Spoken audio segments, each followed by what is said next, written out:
हाय, India में मनाए जाने वाले फेस्टिवल्स जैसे कि दिवाली, धनतेरस, क्रिसमस, दुर्गा पूजा एंड इसके साथ कुछ रीजनल फेस्टिवल्स जैसे कि छठ पूजा एंड करवा चौथ, ये कुछ ऐसे फेस्टिवल्स हैं जो कि अक्टूबर से दिसंबर के मंथ में आते हैं। ये पीरियड फाइनेंशियल ईयर के हिसाब से Q3 होता है एंड ये ऐसा पीरियड होता है जब ग्लोबली कंज्यूमर कंपनीज अच्छी रेवेन्यू बनाती हैं। इंडिया में ये पीरियड और भी स्पेशल इसलिए हो जाता है बिकॉज नॉट ओनली फेस्टिवल्स, इस पीरियड में शादियों के लिए मुहूर्त भी कंपेरेटिवली ज्यादा होते हैं। एंड हम सब ये जानते हैं कि इस पीरियड में जो सबसे ज्यादा खरीदारी होती है उसमें फैशन एंड लाइफस्टाइल इंडस्ट्री में होती है, उसके बाद ज्वेलरी इंडस्ट्री, उसके बाद automobile industry, consumer durables specially जिसमें हमारे हाउस होल्ड के प्रोडक्ट आते हैं, एंड उसके बाद फूड इंडस्ट्री में काफी ज्यादा खरीदारी देखने को मिलती है। फ्रेंड्स, अगर आपने नोटिस किया होगा या कुछ न्यूज आर्टिकल्स में पढ़ा होगा तो आपको पता चलेगा कि कुछ इंडस्ट्रीज ऐसी भी रही यहां पर फेस्टिव सीजन के बावजूद भी डिमांड वीक ही देखने को मिली, जिसमें एक तो फुटवियर इंडस्ट्री आती है, अपैरल इंडस्ट्री आती है एंड ऑफ कोर्स उसके साथ हमारी फास्ट फूड इंडस्ट्री आती है, या जिसे हम अपनी क्विक सर्विस रेस्टोरेंट इंडस्ट्री भी बोल सकते हैं। फ्रेंड्स, ये जो डिमांड वीक रही है ये लास्ट फेस्टिव सीजन में ही वीक नहीं रही है। इनफैक्ट जो 2022 की दिवाली के बाद का पीरियड था तब से ही डिमांड वीक देखने को मिल रही है, क्योंकि वो एक ऐसा पीरियड था जब इन्फ्लेशन थोड़ी हायर थी एंड कंज्यूमर अपनी डिस्क्रिशनरी स्पेंडिंग में कटौती कर रहा था। यहां पर मैं आपको कुछ फेमस बिजनेसेस की मैनेजमेंट की स्टेटमेंट्स भी दिखाना चाहूंगा। यहां पर Aditya Birla fashion and retail के एमडी एंड सीईओ ने भी इस वीक डिमांड को एक्सेप्ट किया है। उसके बाद शॉपर स्टॉप के एमडी एंड सीईओ ने भी इस वीक डिमांड के ऊपर स्टेटमेंट दी है। उसके बाद फाल्गुनी नायर जो कि नायका की executive chairperson, MD and CEO हैं, एंड बाटा इंडिया की मैनेजमेंट ने भी इस वीक डिमांड के ऊपर स्टेटमेंट दी है। फ्रेंड्स, सिर्फ यही नहीं, अगर आप क्विक सर्विस रेस्टोरेंट इंडस्ट्री की कंडीशन देखें तो वहां भी कुछ ऐसा ही देखने को मिल रहा है। तो फ्रेंड्स, बीइंग एन इन्वेस्टर हमारा सारा का सारा ध्यान वैल्यू पर होना चाहिए एंड ऐसे सिनेरियो में हमें वॉरेन बफेट जी की ये कोटेशन कभी भी नहीं भूलनी चाहिए कि हमारे साथ सबसे अच्छा यही होता है कि जब कोई ग्रेट कंपनी हमें टेम्परेरी ट्रबल में देखने को मिले, लेकिन हम क्या करते हैं, हम उसे तब कंसीडर करते हैं जब वो ऑलरेडी अपना बेस्ट एवर परफॉर्म कर रही होती है एंड उस सिनेरियो में हम काफी हद तक वैल्यूएशन के साथ कंप्रोमाइज कर बैठते हैं। तो आज के वीडियो में हम इन्हीं बिग परफॉर्मिंग इंडस्ट्री के कंपनीज के ऊपर बात करने वाले हैं, जिसमें अपैरल इंडस्ट्री आएगी, फुटवेयर इंडस्ट्री आएगी and then quick service restaurant industry आएगी। तो फ्रेंड्स, वीडियो के दौरान कुछ ऐसी कंपनीज भी देखने को मिलेगी यहां हम इन्वेस्ट करें ना करें, लेकिन हमें उन कंपनीज को इग्नोर नहीं करना चाहिए। तो वीडियो में आगे बढ़ने से पहले मैं Sushil capital and gain platform से आपका स्वागत करता हूं। We are not SEBI registered, so kindly consider this video only for educational purpose. किसी सिंगल स्टॉक में अपना सारा इन्वेस्टमेंट कभी ना करें एंड हमारी मोटिवेशन के लिए वीडियो को लाइक जरूर करें सो दैट हम मोटिवेट होकर और भी क्वालिटी कंटेंट आपके लिए लेकर आ पाए। तो फ्रेंड्स, हर इंडस्ट्री में कुछ ऐसे की पॉइंट्स होते हैं, कुछ ऐसे फैक्टर्स होते हैं जिसके बेसिस पर वो इंडस्ट्री परफॉर्म करती है एंड हमें उन पॉइंट्स का हमेशा ध्यान रखना चाहिए जब भी हम उस इंडस्ट्री से रिलेटेड किसी कंपनी को शॉर्टलिस्ट करते हैं। तो अपैरल इंडस्ट्री से रिलेटेड जिन की पॉइंट्स का हमें पता होना चाहिए उसमें फर्स्ट है कि ये इंडस्ट्री 10% के CAGR से ग्रो कर सकती है अप टू 2030, जो कि एक डिसेंट ग्रोथ है। तो इंडस्ट्री ग्रोथ को लेकर कोई प्रॉब्लम नहीं है। उसके बाद इस इंडस्ट्री का जो एथलीजर सेगमेंट है ये बाकी सेगमेंट्स के कंपैरिजन में ज्यादा फास्ट पेस पर ग्रो कर रहा है। नेक्स्ट की पॉइंट ये है कि मेन सेगमेंट के कंपैरिजन में kids and women wear segment ज्यादा फास्टर पेस पर ग्रो कर रहा है। उसके बाद जो अगला फैक्टर है वो ये कि मार्केट शेयर काफी तेजी से अनऑर्गेनाइज्ड प्लेयर से ऑर्गेनाइज्ड प्लेयर्स की तरफ जा रहा है। एंड फाइनल की पॉइंट ये है कि अब कंज्यूमर की प्रेफरेंस भी बदल रही है।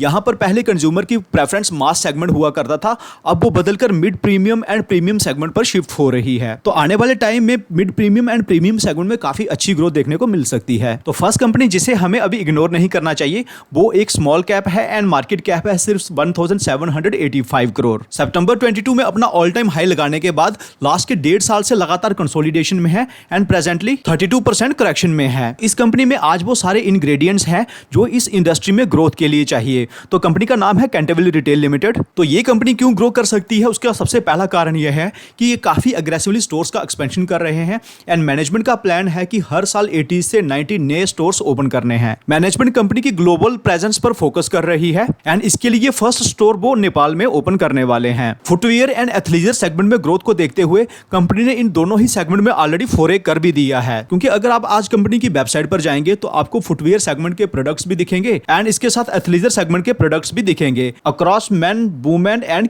Kids category. उसके बाद किड्स एंड वुमेन सेगमेंट में हो रही ग्रोथ को ध्यान में रखते हुए कंपनी इन सेगमेंट्स के स्टोर्स का एक्सपेंशन भी काफी अग्रेसिवली कर रही है। ऑनलाइन प्रेजेंस से कंपनी के पास प्रेजेंटली सिर्फ 2 to 3% की रेवेन्यू आती है एंड इसे 8 to 10% तक ले जाने पर फोकस कर रही है management by the next 2 to 3 years. तो मैनेजमेंट यहां पर वो सारे स्टेप्स लेती हुई दिख रही है जो कि इस इंडस्ट्री में ग्रो करने के लिए चाहिए। एंड इसके साथ अगर हम नंबर्स की बात करें तो सारे फाइनेंशियल पैरामीटर्स भी इंटैक्ट हैं। यहाँ पर return on capital employed, return on equity दोनों ही एक्सीलेंट है एंड वैल्यूएशन भी जस्टिफाइड है। डेट टू इक्विटी थोड़ा हायर साइड पर है क्योंकि कंपनी काफी अग्रेसिवली एक्सपेंशन कर रही है एंड ऑपरेटिंग प्रॉफिट मार्जिन्स भी एक्सीलेंट हैं। तो अभी के सिनेरियो में इस कंपनी को आप डेफिनेटली स्टडी करें। तो सेकंड कंपनी जिसे हमने शॉर्टलिस्ट किया है वो पूरी इंडस्ट्री में सबसे ज्यादा अंडरवैल्यूड कंपनी है and as per my studies इस कंपनी में नेक्स्ट 10 to 12 मंथ्स में एक बड़ी वैल्यू इमर्ज हो सकती है। अगर आप चार्ट पर भी देखें तो हिस्टोरिकली इस कंपनी ने कोई रिटर्न बनाकर नहीं दिए हैं। जहां पर जुलाई 2013 में कंपनी का स्टॉक प्राइस 173 पर हुआ करता था एंड आज इस कंपनी का स्टॉक प्राइस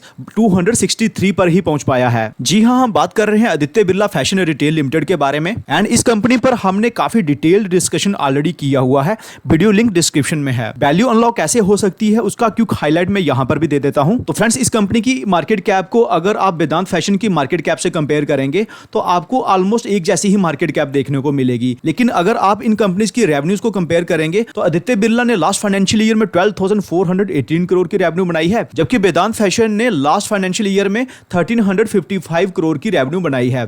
तो रेवेन्यू में 10 गुना का डिफरेंस है, जबकि मार्केट कैप में बिल्कुल भी डिफरेंस नहीं है। सिमिलरली, जब आदित्य बिरला की लास्ट फाइनेंशियल ईयर की रेवेन्यू को हम कंपेयर करें विद ट्रेंड की रेवेन्यू से, तो ट्रेंड के कंपैरिजन में कंपनी ने ज्यादा रेवेन्यू बनाई है, क्योंकि ट्रेंड ने रेवेन्यू बनाई है 8,242 करोड़ एंड आदित्य बिरला ने रेवेन्यू बनाई है 12,418 करोड़। जबकि अगर हम दोनों कंपनीज की मार्केट कैप देखें तो आदित्य बिरला की सिर्फ 26,723 करोड़ है, जबकि ट्रेंड की मार्केट कैप है 1,56,000 करोड़ के अप्रॉक्स, जो कि 7 टाइम्स ज्यादा है आदित्य बिरला के कंपैरिजन में। एंड इसका रीजन ये है कि क्योंकि कंपनी लॉस मेकिंग है। एंड लॉस मेकिंग क्यों है? क्योंकि कंपनी एक बड़ा डेप्रिसिएशन दिखा रही है।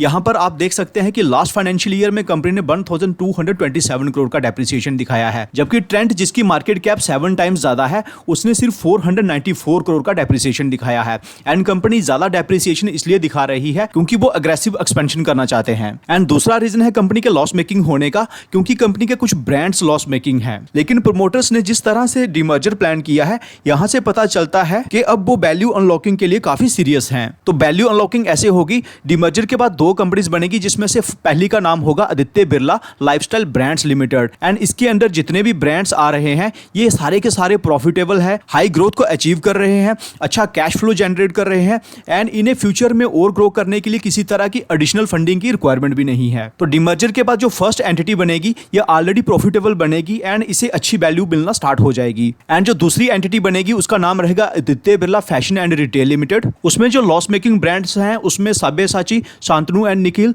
एंड तासवा है एंड इसके साथ TMRW भी है। तो इसको प्रॉफिटेबल करने के लिए कंपनी ने प्लान किया है कि वो within 1 year 2500 crore raise करेंगे सो दैट सेकंड एंटिटी को भी प्रॉफिटेबल किया जा सके। तो ऐसे सिनेरियो में क्या होता है, जब मार्केट में न्यूज ऑलरेडी होती है तो ऐसा नहीं है कि जब सेकंड एंटिटी प्रॉफिटेबल हो जाएगी उसके बाद ही इसको अच्छी वैल्यूएशन मिलना स्टार्ट होगी। इन माय ओपिनियन कुछ हद तक इसको अच्छी वैल्यूएशन मिलना पहले से ही स्टार्ट हो जाएगी। तो इसलिए मुझे आदित्य बिरला में वैल्यू अनलॉकिंग दिख रहा है। अगर आप चाहें तो इसे आप फर्दर भी स्टडी कर सकते हैं। इस इंडस्ट्री से जिस थर्ड कंपनी को हमने शॉर्टलिस्ट किया है उसे आप अपनी वॉच पर रख सकते हैं। कंपनी की बम्पर लिस्टिंग के बाद स्टॉक प्राइस ऊपर गया, उसके बाद कुछ कंसोलिडेशन में रहा एंड जब फेस्टिव सीजन में डिमांड वीक रही तो उसके बाद वहां से 35% के अराउंड करेक्शन हुई। तो कंपनी का नाम वेदांत फैशंस लिमिटेड है, जो पूरी इंडस्ट्री में सबसे अच्छे फाइनेंशियल्स मेंटेन करती है। चाहे आप रिटर्न ऑन कैपिटल एम्प्लॉयड देख लें, रिटर्न ऑन इक्विटी देख लें, debt to equity, quick ratio, current ratio and सबसे अच्छा कंपनी के ऑपरेटिंग प्रॉफिट मार्जिन्स हैं जो कि 48.1% है, जो कि पूरी इंडस्ट्री में कोई भी कंपनी मेंटेन नहीं कर पाती है। फ्रेंड्स, लो ग्रोथ के कुछ और भी रीजंस आपको समझने होंगे कि कोविड के बाद जब इकोनॉमी खुली तो काफी तेजी से लोगों ने परचेजिंग की, तो वहां पर ऐसी कंपनीज के रेवेन्यूज एंड नेट प्रॉफिट्स काफी बढ़कर आए। तो मींस एक सॉलिड बेस ईयर सेट हो गया। तो इस तरह के सॉलिड बेस ईयर को बीट करना वैसे भी काफी मुश्किल होता है। उसके बाद इन्फ्लेशन के बाद जो कंज्यूमर स्पेंडिंग लोअर हुई उसने इस बेस ईयर को बीट करना और भी मुश्किल बना दिया। तो मैनेजमेंट ने एक और जो रीजन बताया है स्लो ग्रोथ के पीछे, तो यहां मैनेजमेंट बताती है कि फर्स्ट 9 मंथ्स में कंपनी की ओवरऑल परफॉर्मेंस जो इंपैक्टेड रही उसका एक बड़ा कारण कम बेडिंग भी रहा। इन माय ओपिनियन जो मेजर रीजंस हैं वो वही हैं जो कि बाकी कंपनीज के केस में भी हमने देखे हैं। तो ऐसी कंपनीज को कंसीडर करने के लिए बेस्ट सिनेरियो यही होगा जब ये companies year on year basis पर अपने क्वार्टरली रिजल्ट्स को बेटर कर ही पाएं, in fact quarter on quarter basis पर भी आउट परफॉर्म करें, तो तब स्टॉक प्राइस अपरन लेना स्टार्ट कर सकता है। तो इस कंपनी को भी डेफिनेटली आप अपनी वॉच पर रखिए। अब हम फुटवियर इंडस्ट्री पर बात कर लेते हैं। तो यहां भी हमें सेम ही ट्रेंड देखने को मिल रहा है जो कि हमें अपैरल इंडस्ट्री में देखने को मिला था, क्योंकि वीक डिमांड के पीछे के रीजंस कॉमन हैं। कुछ की पॉइंट्स एंड कुछ की ट्रेंड्स हैं जो कि हमें पता होना चाहिए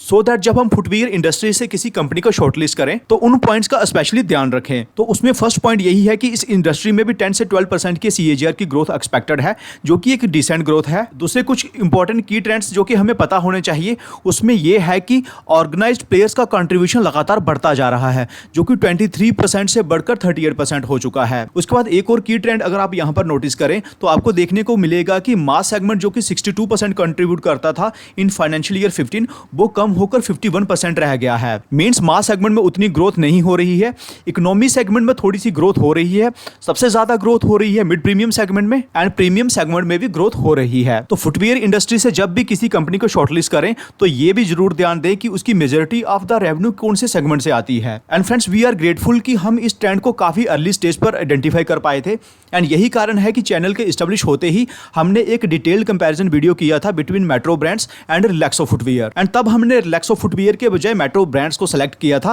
एंड रिलैक्सो फुटवियर ने तब से कैसा परफॉर्म किया है वो आपकी स्क्रीन पर है एंड मेट्रो ब्रांड्स ने तब से कैसा परफॉर्म किया है वो भी आपकी स्क्रीन पर है। एंड दोनों की परफॉर्मेंस में डिफरेंस इसलिए है क्योंकि रिलैक्सो फुटवियर का majority of the revenue mass segment से आता है। तो फुटवियर इंडस्ट्री से जिस कंपनी को हमने शॉर्टलिस्ट किया है एंड जिसे आप अपनी वॉच पर रख सकते हैं, तो यहां पर आप देख सकते हैं कि लिस्टिंग के बाद स्टॉक प्राइस लगातार ऊपर जाता रहा, डिस्पाइट कि इस दौरान इस इंडस्ट्री की बाकी कंपनी स्ट्रगल करती रही। एंड नवंबर 23 के बाद कुछ गिरावट हुई है एंड वो हुई है 23% की। तो कंपनी का नाम मेट्रो ब्रांड्स है, जो कि पूरी इंडस्ट्री में सबसे एफिशिएंट बिजनेस कर रही है, चाहे वो रिटर्न ऑन कैपिटल एम्प्लॉयड हो, रिटर्न ऑन इक्विटी हो, डेट टू इक्विटी हो। एंड सबसे अच्छी चीज कि कंपनी के ऑपरेटिंग प्रॉफिट मार्जिन पूरी इंडस्ट्री में सबसे अच्छे हैं, लेकिन वैल्यूएशन अभी भी हायर साइड पर है। कंपनी की वीक परफॉर्मेंस के पीछे कुछ रीजंस तो कॉमन ही है, जो कि हमने अपैरल इंडस्ट्री के एनालिसिस में डिस्कस किए थे। लेकिन इस कंपनी में मेजर डेवलपमेंट ये हुई है कि कंपनी ने क्रेवेटेक्स का एक्विजिशन किया है, जो कि फिला ब्रांड का ऑपरेशन देखती है। इस एक्विजिशन के साथ अब मेट्रो ब्रांड्स फिला के ऑपरेशन भी देखेगी। तो क्रेवेटेक्स अभी लॉस मेकिंग कंपनी थी, जिसने इस कंपनी के ऑपरेटिंग प्रॉफिट मार्जिन को थोड़ा सा डेंट किया है। लेकिन मेट्रो ब्रांड्स के पास एक अच्छी मैनेजमेंट है, जो कि इस ब्रांड को जल्दी ही प्रॉफिटेबल बना सकती है। एंड इस ब्रांड की एक्विजिशन के बाद कंपनी की रेवेन्यू पर यह इंपैक्ट पड़ेगा कि हर साल 600 से 700 करोड़ कंपनी की रेवेन्यू में ऐड हो जाएंगे। तो ये एक्विजिशन शॉर्ट टर्म के लिए कुछ पेन दे रहा है, लेकिन लॉन्ग टर्म के लिए काफी पॉजिटिव है। तो इसलिए इस कंपनी को भी आप अपनी वॉच पर रख सकते हैं। तो नेक्स्ट कंपनी हमने QSR इंडस्ट्री से शॉर्टलिस्ट की है, जो कि प्रेजेंटली सेम ही प्रॉब्लम फेस कर रही है, जो कि apparel industry and footwear industry face कर रही है, क्योंकि रीजंस भी सेम ही है। लेकिन अगर आप लॉन्ग टर्म में इस इंडस्ट्री के ग्रोथ प्रोस्पेक्ट को देखें तो ये काफी सॉलिड है एंड ये इंडस्ट्री 20% के ज्यादा के CAGR से ग्रो कर सकती है अप टू 2030, जो कि अमेजिंग ग्रोथ है। फ्रेंड्स, इस इंडस्ट्री में अभी क्या हो रहा है कि मार्केट शेयर को कैप्चर करने के लिए ऑलमोस्ट सारे बड़े प्लेयर्स अग्रेसिव स्टोर्स एक्सपेंशन कर रहे हैं, जिसके चलते प्रॉफिटेबिलिटी काफी हद तक कंप्रोमाइज हो रही है एंड इसके लिए वो काफी बड़ा डेप्रिसिएशन भी दिखा रहे हैं। चाहे आप देवयानी इंटरनेशनल के केस में देखें